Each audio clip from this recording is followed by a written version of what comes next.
귀여운 여인. 안톤 체홉. 퇴직한 8등관관인 플레메아니코프의 딸 올렌카는 생각에 잠겨 자기 집 현관 층계에 앉아 있었다. 날씨는 무더운데 파리까지 짓궂게 덤벼들어서 기울어가는 해가 빨리 저물기만 기다려졌다. 검은 비구름이 이따금 생각난 듯이 습기찬 미풍을 일으키며 동쪽에서 몰려왔다. 뜰에는 이 집 건넌방을 빌려 쓰는 치볼리 야외극장 지배인 쿠우킨이 하늘을 쳐다보고 서 있었다. 제기랄. 그는 울상이 되어 투덜거렸다. 또 비야. 일부러 그러는 것처럼 허구한 날 비만 오니. 이건 내 모가지를 졸라매자는 건가? 날마다 손해가 이만저만해야지. 이러다간 파산이로군. 파산이야. 그는 올렌카에게 두 손을 쳐들어 보이며 불평을 계속했다. 우리들의 생활이란 요 모양 요 꼴입니다. 올리가 세묘노브나 울어도 시원치 않을 지경이죠. 별 고생을 다하고 죽도록 기를 쓰며 일해봐야. 그리고 어떡하면 좀 더 나아질까 하고 밤잠도 자지 않고 별 궁리를 다해봐야 그게 무슨 소용이겠습니까? 첫째로 관중이 야만인이나 다름없이 무지막지하단 말이에요. 나는 그들에게 인류 가수들을 동원하여 가장 고상한 오페레타나 무언극을 공연해 주지만 과연 관중은 그런 것을 필요로 하겠습니까? 설사 그것을 구경한다 해도 도대체 무엇을 이해할 수 있겠습니까? 관중은 광대를 요구합니다. 아주 저속한 것을 상연해야 한단 말입니다. 게다가 날씨까지 이 모양입니다. 거의 매일 저녁 비가 오지 않습니까? 5월 10일부터 시작해서 6월 내 장만이 이런 기막힌 일이 어디 있겠어요. 구경꾼은 얼씬하지도 않는데. 그래도 자릿세는 물어야 하고 배우들에겐 보수를 줘야 합니까? 이튿날도 저녁 무렵해서 또 검은 구름이 몰려왔다. 쿠우키는 미친 듯이 웃으며 말했다. 어쩌겠다는 거야? 퍼부을 테면 얼마든지 퍼부어라. 극장이 몽땅 물에 잠기고 나는 물속에서 헤어나지 못하도록 실컷 퍼부으란 말이야. 이 세상에서뿐만 아니라 저승에서까지 나를 못살게 하겠다는 괴로군.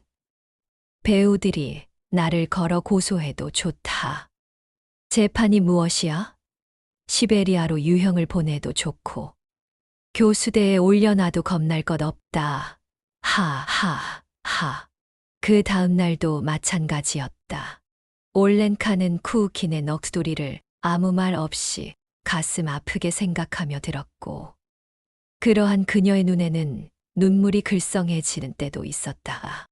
쿠우킨의 불행은 드디어 올렌카의 마음을 흔들어 놓고야 말았다. 그를 사랑하기 시작했다. 그는 안색이 누렇고 이마에 고수머리가 덮인 작달막한 키의 몸집이 여윈 사람이었다. 음성은 가느다란 테너였는데 얘기할 적마다 입을 셀쭉거렸고 얼굴에는 언제나 절망의 빛이 떠돌았다. 그러나 그는 올렌카의 마음속에 그렇게 순결하고도 깊은 애정을 일으켰다. 올렌카는 언제나 누구를 사랑하지 않는 때가 없었고 또 그러지 않고는 살아갈 수 없는 성질의 여자였다. 어릴 적에는 아버지를 무척 따랐다. 그 아버지는 지금 괴로운 숨을 몰아쉬며 어두운 방 안에서 안락의자에 앉아 앓고 있다. 그리고 2년에 한 번쯤이나 브란스크에서 다녀가는 작은 어머니도 사랑했다. 여학교 시절에는 프랑스어 선생을 사랑했다. 올렌카는 고운 마음씨를 가진 착하고 인자스러운 여자였다. 또한 그녀의 눈길은 잔잔하고 부드러웠으며 몸은 매우 건강한 편이었다. 통통하고 불그레한 뺨이며 보드랍고 흰 살결의 까만 점이 찍힌 목덜미며 무슨 재미있는 얘기를 들을 때 떠오르는 티 없이 상냥한 웃음 같은 것을 보는 사내들은 이래 거 괜찮게 생겼는걸 하며 자기들도 웃음 지었고 여자 손님들은 얘기를 주고받다가도 아이 참 귀엽기도 하지 하며 느닷없이 그녀의 손을 잡아보지 않고는 못 견뎠다. 올렌카가 태어날 때부터 살아왔고 또 아버지의 유언장에도 그녀의 명의로 된 이 집은 도심에서 떨어진 츠이간스카야 슬로보드카에 있었다. 치볼리 야외 극장이 가까워서 저녁마다 늦도록 음악 소리와 폭죽 터지는 소리가 들려왔다. 그런 소리를 듣노라면 올렌카는 자기의 운명과 싸우며 자기의 가장 큰 적인 무관심한 관중을 공격하는 쿠우킨의 모습을 연상했고, 그러면 그녀의 심장에는 달콤한 감격이 벅차올랐다. 잠을 청할 생각은 아예 하지도 않았다. 새벽녘에 그가 돌아오면 침실 창문을 똑똑 두드리며 커튼 사이로 얼굴과 한쪽 어깨만을 내밀며 상냥한 미소를 지어 보이곤 했다. 쿠우킨이 올렌카에게 청혼하여 그들은 결혼했다. 그리하여 그녀의 목덜미며 포동포동한 두 어깨를 보게 되었을 때 그는 두 손을 번쩍 쳐들고 이렇게 말했다. 정말 당신은 귀염둥이로구려. 그는 행복했다. 그러나 결혼식 날에도 밤낮을 두고 비가 온 것처럼 그의 얼굴에서 절망의 빛이 아주 사라지지는 못했다. 결혼 후에 그들은 다정스럽게 살았다.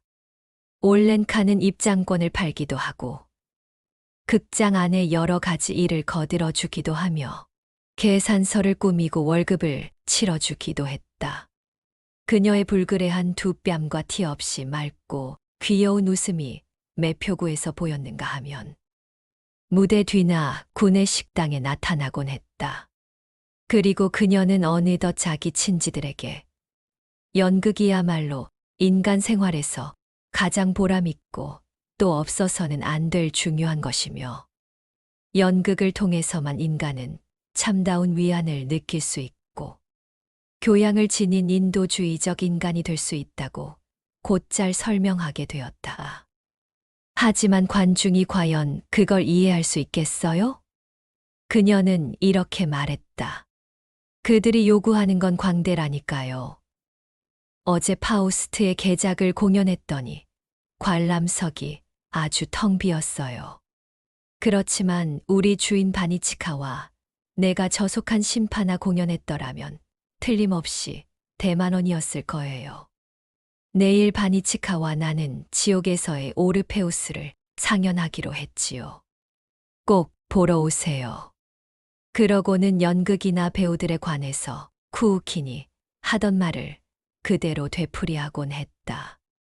남편이 하는 그대로 예술에 대한 관중의 냉담과 무지를 탓하기도 하고 무대 연습에 끼어들어 배우들의 포즈를 고쳐주고 악사들의 몸짓을 감독하기도 했다.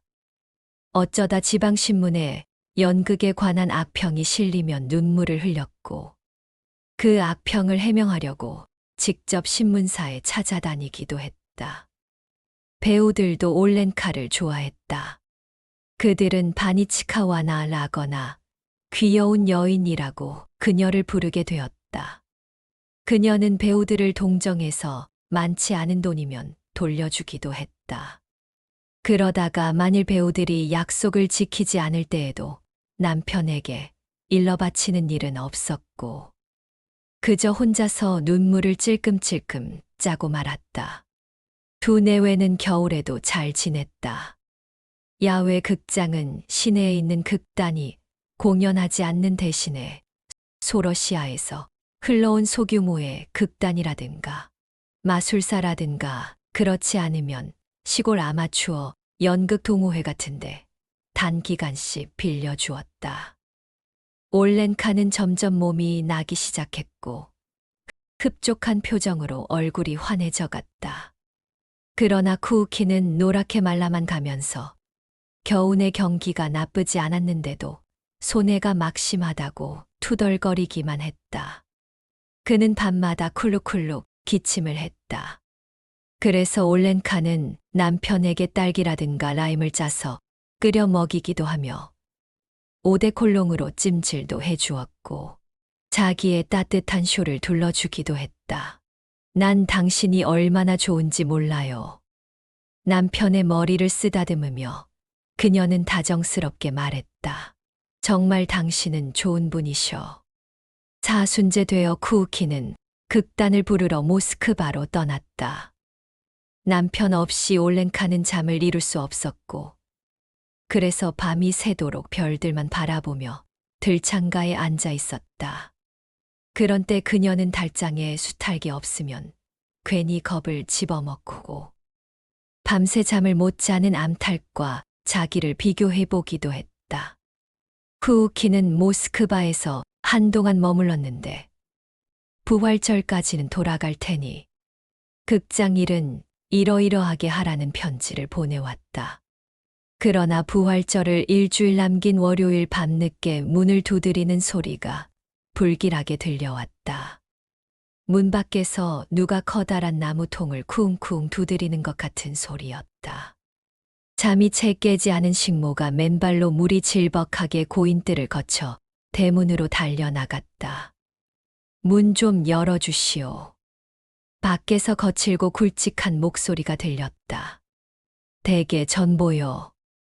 올렌카는 이전에도 남편에게서 전보를 받은 일이 있었지만 이번만은 어쩐지 정신이 아찔해지는 것 같았다. 부들부들 떨리는 손으로 전보 용지를 펴들었다. 전보에는 이렇게 적혀 있었다.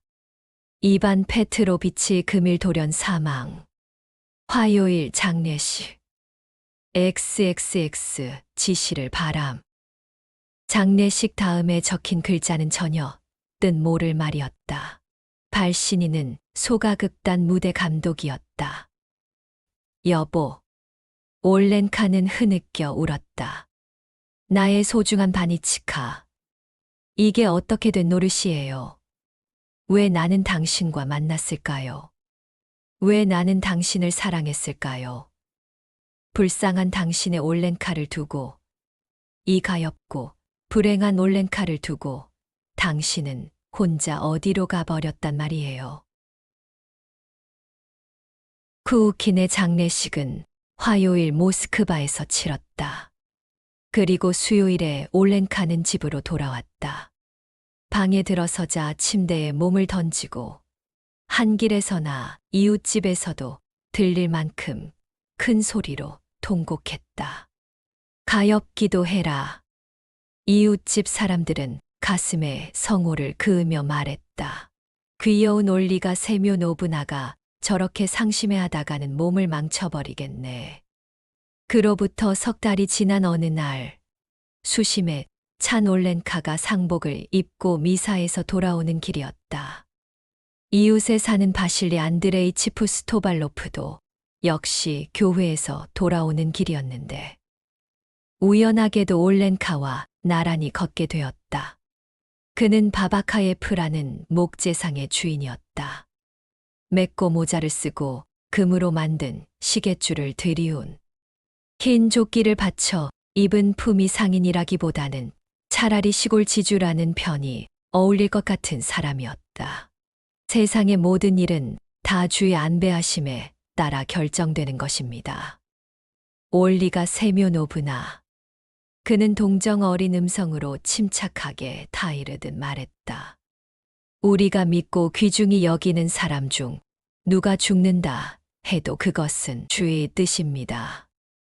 우리는 슬픔을 참고 그 뜻에 순종해야 하지 않겠습니까? 대문까지 올렌카를 발에다 준 그는 작별 인사를 하고 돌아갔다. 이런 일이 있은 후 그의 침착하고 위험 있는 음성은 그녀의 귓전에서 온종일 사라지지 않았고 눈을 감기만 하면 그의 검은 수염이 머릿속에 떠올랐다. 올렌카는 그를 퍽 좋아하게 되었다. 남자 편에서도 그녀에게 관심을 가진 것이 틀림없었다. 며칠 후 조금 안면이 있는 어떤 중년 부인이 커피를 마시러 집으로 찾아와서 식탁에 앉기가 무섭게 푸스토발로프의 말을 꺼내며 그가 아주 착실하고 믿음직스러운 신랑감이기 때문에 그 사람한테 시집가라면 네 집 색시든지 혹하고 덤빌 것이라는 말을 장황히 늘어놓고 간 일만으로도 넉넉히 짐작할 수 있었다. 그리고 사흘 후에는 푸스토발로프 자신이 찾아왔다. 그는 불과 10분이나 앉아 있었을까. 말도 몇 마디 하지 않고 돌아갔으나 올렌카는 벌써 그를 사랑하게 되었다. 어떻게 그에게 반해버렸는지. 그날은 밤새도록 잠을 이루지 못하고 열병에 걸린 사람처럼 들떠 있었다. 그래서 아침이 되기가 바쁘게 그 중년 부인을 불러오게 했다. 곧 혼담이 성립되었고 그 다음 결혼식도 끝났다. 결혼한 후 푸스토발로프와 올렌카는 의좋게 지냈다.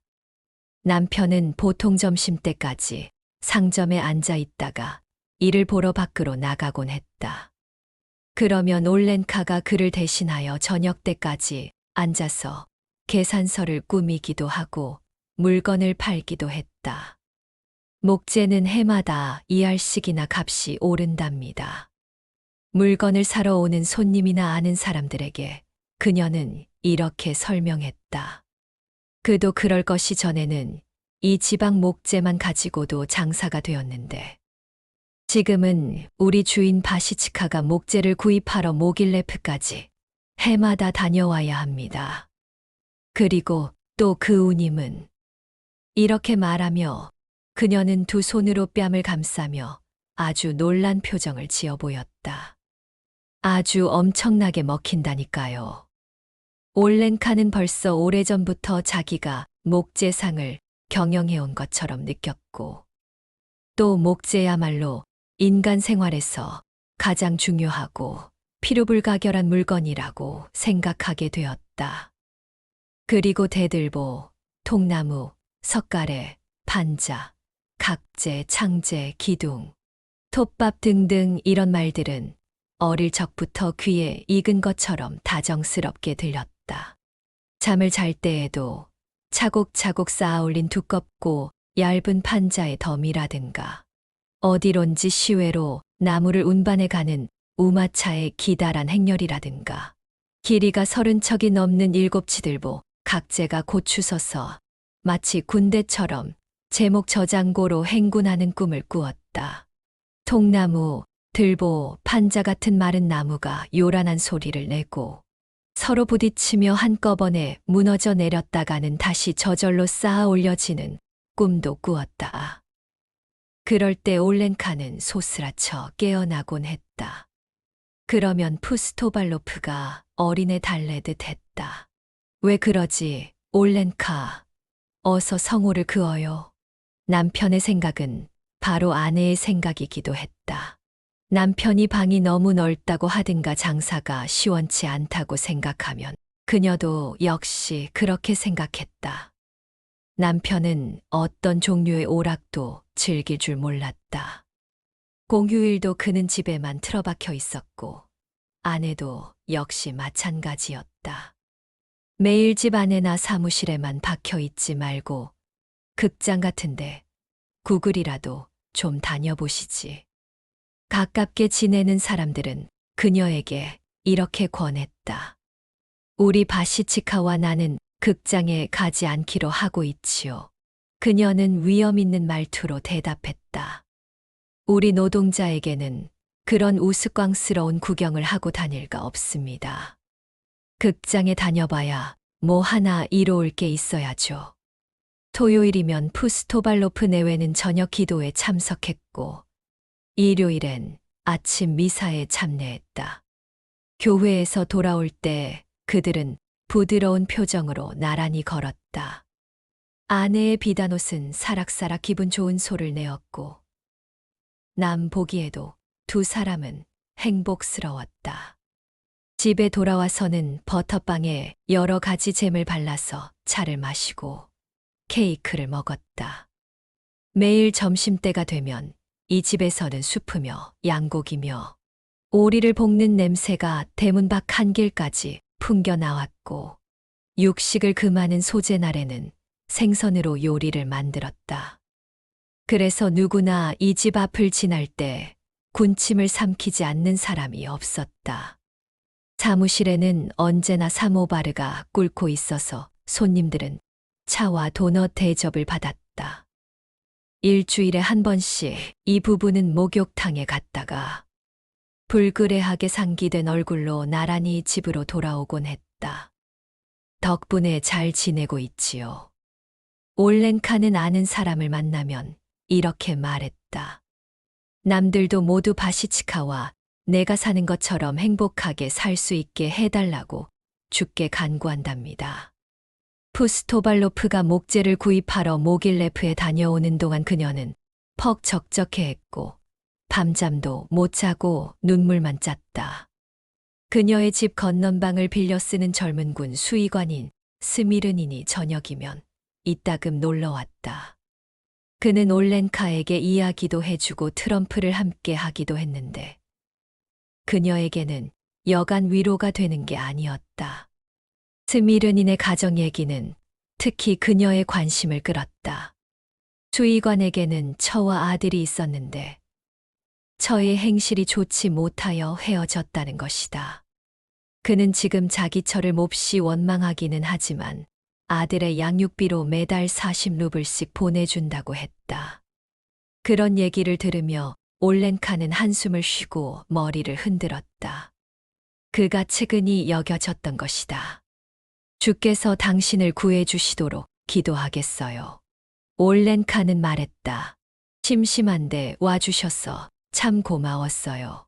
주께서 당신에게 건강을 주시고 또 성모 마리아께서도 층계까지 촛불을 들고 나와서 그를 보내며 그녀의 말투는 남편을 닮아 침착하고 위엄이 있었다. 아래층 문을 열고 나가려는 수의관을 일부러 불러 세우고 그녀는 이렇게 충고했다. 블라디미르 플라토니치 부인과 화해하셔야 합니다. 아드님을 봐서라도 부인을 용서해줘야지요. 어린 자식 마음에 그늘이 지게 해서는 안 되니까요. 푸스토발로프가 돌아오자 그는 남편에게 수의관의 불행한 가정 얘기를 소곤소곤 들려주었다.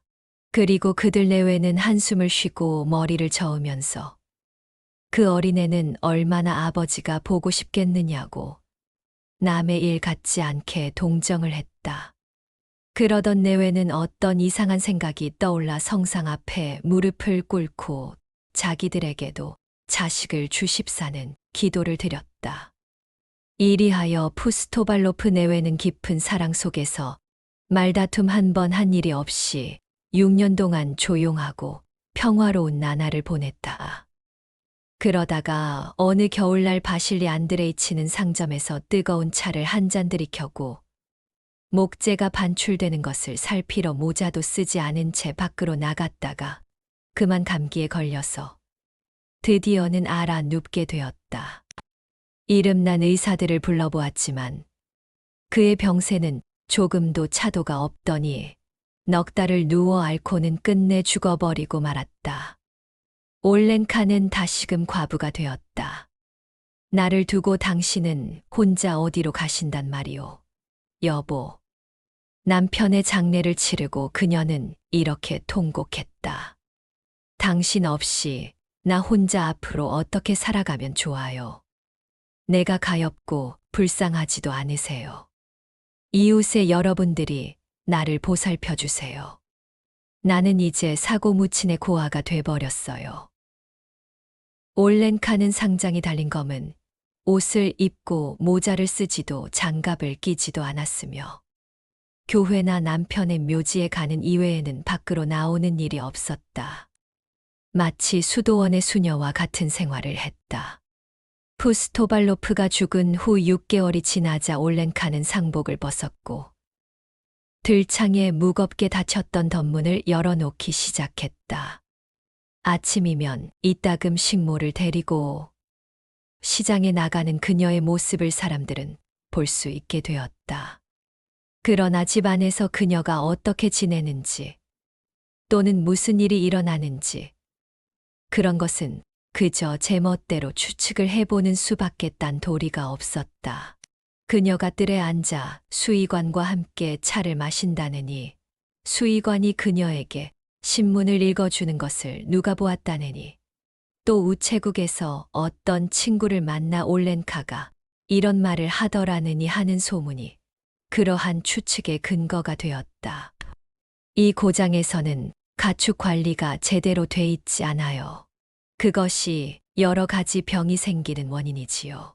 우유에서 병을 얻게 되고 말이나 소에게서 무서운 병이 사람에게 옮겨진다는 것쯤은 알만도 할 텐데 사실은 가축의 건강에 대해서도 사람의 건강에 못지않게 세심한 주의가 필요한 거예요. 수의관의 견해를 그대로 남에게 되풀이한 것이다. 그리고 무슨 일에 대해서나 그녀는 벌써 수의관과 꼭 같은 의견을 가지게 되었다. 올렌카는 그 누구에 대한 애정 없이는 단 1년도 살아갈 수 없는 여자임이 분명했다. 그래서 그녀는 자기 집 건넌방에서 새로운 행복을 찾은 것이다. 다른 여자였더라면 사람들에게 비난을 받았겠지만 올렌카의 경우에는 누구도 악의로 해석하려는 사람이 없었다. 그녀에게는 너무도 당연하다고 생각했기 때문이다.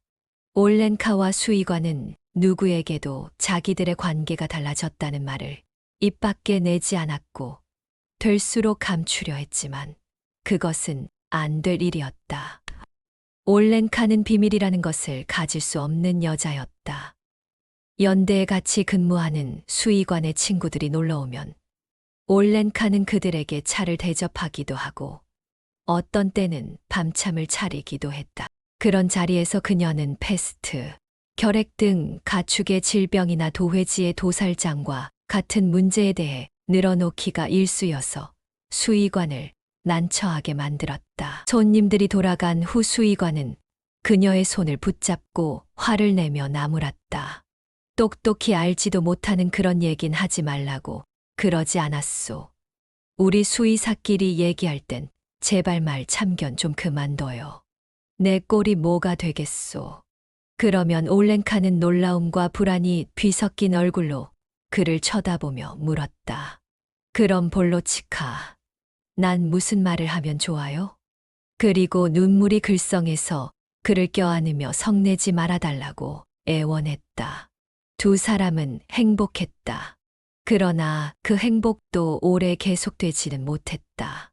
연대가 딴 곳으로, 시베리아는 아니지만 아주 먼 곳으로 이동하게 되어 수의관도 연대와 함께 영영 떠나가 버렸다. 그리하여 올렌카는 다시 혼자 남았다. 이제 그녀는 그야말로 외톨이가 되고 말았다. 아버지도 이미 오래전에 세상을 떠났고 그가 앉았던 의자는 다리가 하나 부러진 채 먼지를 가득 쓰고 지붕 밑 창고 속에 들어가 있다. 그녀의 복스럽던 얼굴도 이제는 여위고 귀여움은 사라졌다. 거리에서 만나는 사람들도 이전처럼 그녀를 보며 웃는 일이 없었다. 분명히 젊고 아름답던 시절은 이미 지나가 버리고 다시는 그녀에게 되돌아올 수 없게 된 것이다. 그리고 이제 행복이란 꿈도 꿀 수 없는 그늘진 생활이 새로 시작되었다. 해가 기울면 올렌카는 현관 층계에 앉아 있었다. 야외 극장에서는 음악 소리와 폭죽이 터지는 소리가 예나 다름없이 들려왔지만 그러나 지금은 아무런 감흥도 일어나지 않았다. 아무 생각도 없이 그리고 아무 욕망도 없이 그저 멍하니 텅 빈 정원을 바라보고 있을 따름이었다. 그러다가 밤이 오면 잠자리에 들어가서 폐허 같은 자기 집 정원을 다시 꿈속에 보았다. 음식은 마지못해 먹는 흉내만 냈다. 그러나 그녀에게 무엇보다도 가장 큰 불행은 이미 아무 일에도 자기 의견을 가질 수 없게 되었다는 것이었다. 물론 자기 주위의 사물이 눈에 띄었고 또 주위에서 일어나는 일을 알기는 했지만 그런 일에 대해 아무런 자기 의견도 내세울 수 없었을 뿐더러 무슨 얘기를 해야 할지 갈피를 잡을 수가 없었다. 자기 의견을 가질 수 없다는 것이 그녀에게는 얼마나 무서운 일이었는지 모른다. 가령 병이 놓여 있다든지, 비가 온다든지, 농부가 달구지에 올라타고 간다든지 하는 것을 보았다 해도 무엇 때문에 있는 병이며 무엇 때문에 비는 오며 또 농부는 무엇 하러 가는지 제 생각으로는 얘기할 수 없었다. 아마 1,000루블을 줄 테니 말해보라 해도 뭐라 입을 뗄 재주가 없었을 것이다. 쿠우킨이나 푸스토발로프나 그 다음 수의관과 함께 지낼 때는 모든 일에 대해 설명할 수 있었고 그럴싸한 자기 의견을 말할 수 있었다. 그러나 지금 그녀의 머릿속과 가슴속은 자기 집들처럼 공허했다. 그것은 소름이 끼치도록 무섭고 괴로운 일이었다. 시가지는 점점 사방으로 퍼져나와서 치이간스카야 슬로보드카도 이제는 큰 거리가 되었다. 치볼리 극장과 목재상이 있던 자리에는 집들이 들어서서 이리저리 골목이 생겼다. 참으로 세월은 빠르다.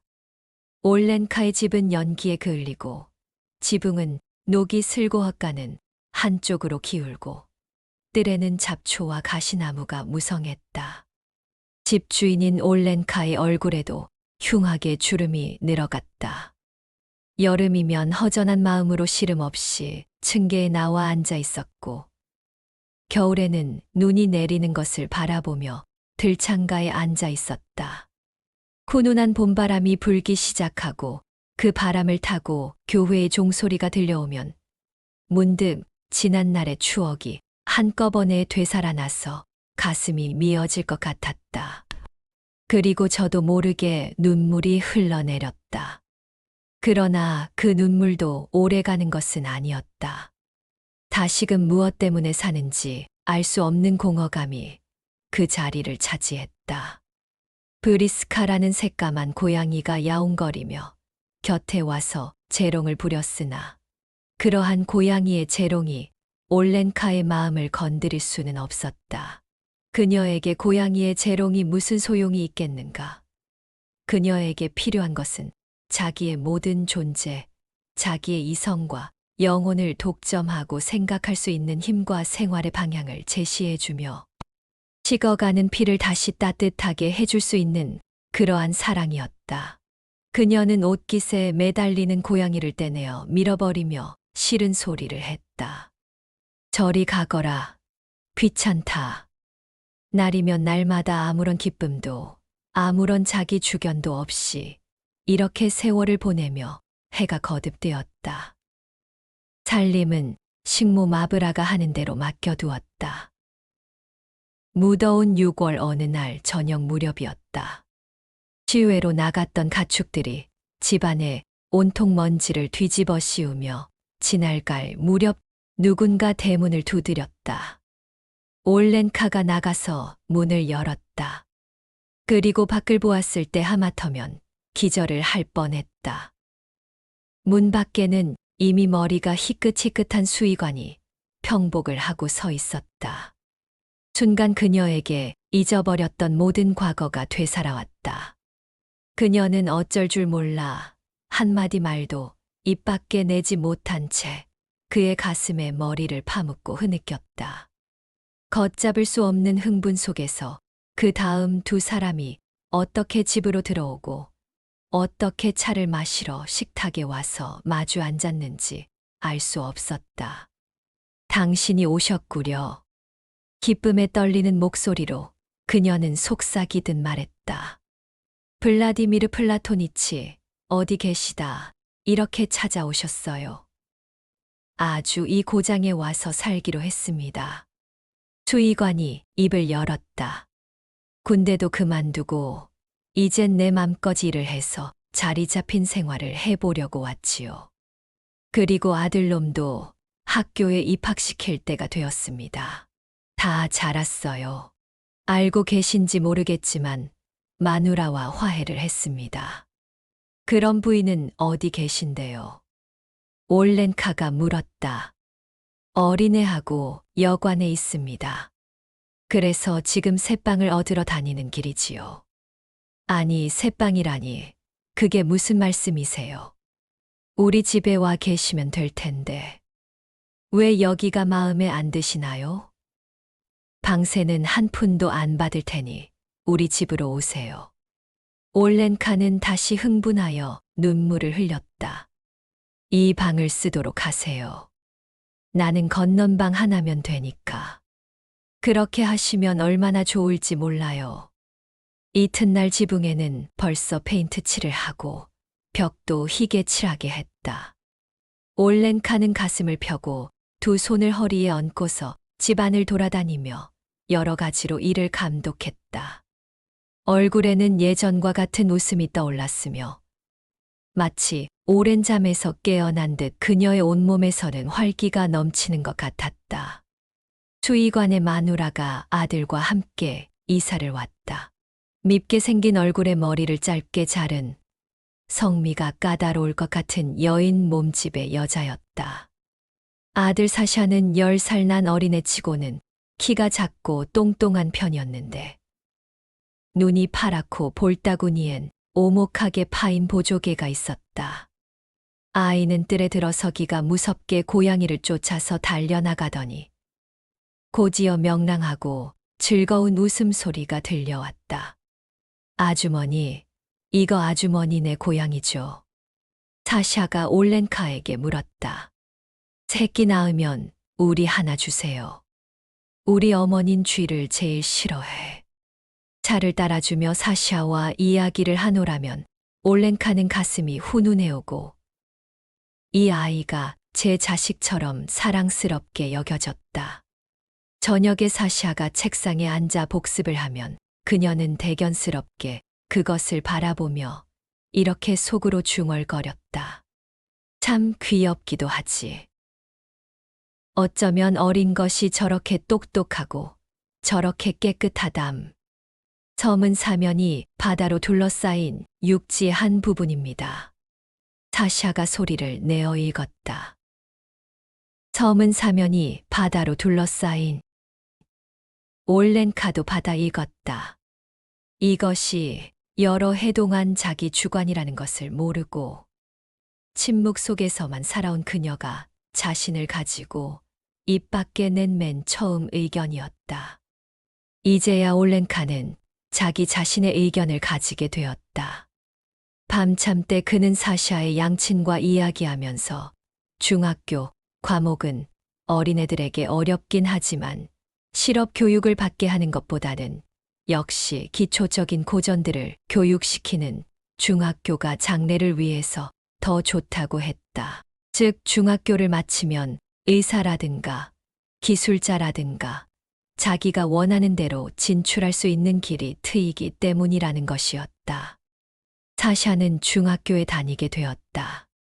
그의 어머니는 하리코프에 있는 자기 언니네 집에 가서 돌아오지 않았고 아버지는 매일같이 가축 검사를 하러 출장을 가 어떤 때는 2, 3일씩 묵었다가 왔다. 그러고 보면 사샤는 자기 가정에서 거추장스러운 존재가 되었고 따라서 완전히 버림을 받은 것이나 다름이 없었다. 올렌카는 사샤가 그러다가 굶어 죽지나 않을까 걱정되었다. 그래서 아이를 데려다가 자기가 거처하는 건넌방에 붙은 조그만 방 하나를 마련해 주었다. 사샤가 올렌카에게 와서 살게 된 지도 벌써 반년이 지났다. 아침이 되면 그녀는 아이 방으로 들어갔다. 사샤는 한쪽 뺨 밑에 손바닥을 고이고 죽은 듯이 잠자고 있었다. 아이를 깨우는 것이 가엾어서 그녀는 늘 망설였다. 예, 사생카. 올렌카는 애처로운 듯이 아이를 불렀다. 이젠 일어나거라. 학교에 갈 시간이 되었어. 사샤는 일어나서 옷을 갈아입고 아침 기도를 드린 다음 차석잔과 커다란 도넛 2개와 버터 바른 빵을 조금 먹었다. 아침 식사는 잠이 채 깨지 못해서 뾰로통한 채 먹기가 일쑤였다. 그런데 사생카, 너 학교에서 배운 그 우화 똑똑히 따라 외우지 못했더구나. 마치 아이를 어디 먼 곳으로 떠나보내기라도 하는 것처럼 그녀는 이렇게 타일렀다. 나는 항상 내 일이 걱정이란다. 열심히 공부하고 선생님 말씀도 명심해 들어야 해. 알겠니? 아이, 그런 말 제발 그만둬요. 사샤는 이렇게 내쓰곤 했다. 이윽고 소년이 자기 머리보다 훨씬 큰 모자를 쓰고 책가방을 둘러매고 한 길에 나와 학교 쪽으로 걸어가면 올렌카도 그 뒤를 슬금슬금 따라 나섰다. 사생카. 뒤에서 불러 세워서는 대추나 캐러멜을 손에 쥐어주기도 했다. 학교가 있는 골목길로 접어들면 사샤는 몸집이 큰 여자가 따라오는 것이 부끄러워서 뒤를 돌아보며 말했다. 이젠 돌아가요, 아주머니. 나 혼자라도 갈 수 있어. 올렌카는 멈추어 서서 소년이 학교 문 안으로 사라질 때까지 물끄러미 바라보았다. 소년에 대한 그녀의 애정이 얼마나 깊었는지 아는 사람은 없다. 과거에 사랑한 일이 있는 어느 누구에게도 그처럼 깊은 애정을 바친 적은 없었다. 모성으로서의 사랑이 날이 갈수록 불타오르는 지금처럼 그렇게 헌신적이고 순결하며 자기에게 희열을 주는 애정이 그녀의 영혼을 독차지해버린 일은 결코 없었다. 자기와는 아무 혈연 관계도 없는 이 소년에게 볼에 박힌 오목한 보조개에 커다란 학생모에 그녀는 자기의 한평생을 눈물과 기쁨을 가지고 바칠 수 있었다. 어째서 그런지 누가 대답할 수 있으랴. 사샤를 학교에 바래다 주고 올렌카는 흡족하고 평온한 마음으로 천천히 집으로 돌아왔다. 이 반년 동안에 한결 젊어진 그녀의 얼굴에는 밝은 웃음이 떠날 줄 몰랐다. 길에서 만나는 사람들은 옛날처럼 그녀에게 친밀감을 느끼며 말을 걸어오게 되었다. 안녕하시오. 귀여운 올리가 세변오브나 어떻게 지내십니까? 중학교 학과가 아주 어려워졌더군요. 시장에서 올렌카는 이런 말을 했다. 글쎄 어제는 1학년 애들에게 우화 암송과 라틴어 번역과 또 수학 문제까지 숙제를 내주었으니 그게 말이 됩니까? 아직 어린아이들에게 부담이 너무 과하지 않겠어요? 그리고 올렌카는 교원들이며 학과며 교과서 등에 대해 사샤에게서 들은 얘기를 그대로 늘어놓기 시작했다. 오후 3시에 점심을 먹고 저녁에는 함께 예습을 하느라 땀을 빼곤 했다. 사샤를 잠자리에 눕히며 그녀는 몇 번이나 성호를 긋고 입속으로 기도를 드렸다. 그 다음에야 자기도 자리에 누웠다. 그러고는 사샤가 대학을 마치고 의사나 기술자가 되어 마구간과 마차까지 있는 커다란 저택을 가지게 되고 또 결혼하여 자식을 낳고 이와 같이 아득히 먼 미래에 대한 환상에 잠겼다. 눈을 감고 그런 생각을 하노라면 뺨에는 하염없이 눈물이 흘러내렸다. 겨드랑이 밑에서 고양이가 가르릉가르릉 코를 골았다. 밤중에 벼란간 대문을 꽝꽝 두드리는 소리가 났다. 올렌카는 겁을 먹고 일어나 앉았다. 숨이 막혔다. 가슴에서는 방망이질을 했다. 잠깐 사이를 두고 다시 노크 소리가 들렸다. 하리코프에서 전보가 왔구나.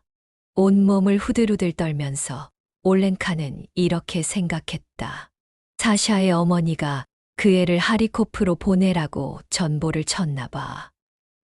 아, 이 일을 어쩌면 좋아. 올렌카는 실망 속에 빠져들어갔다.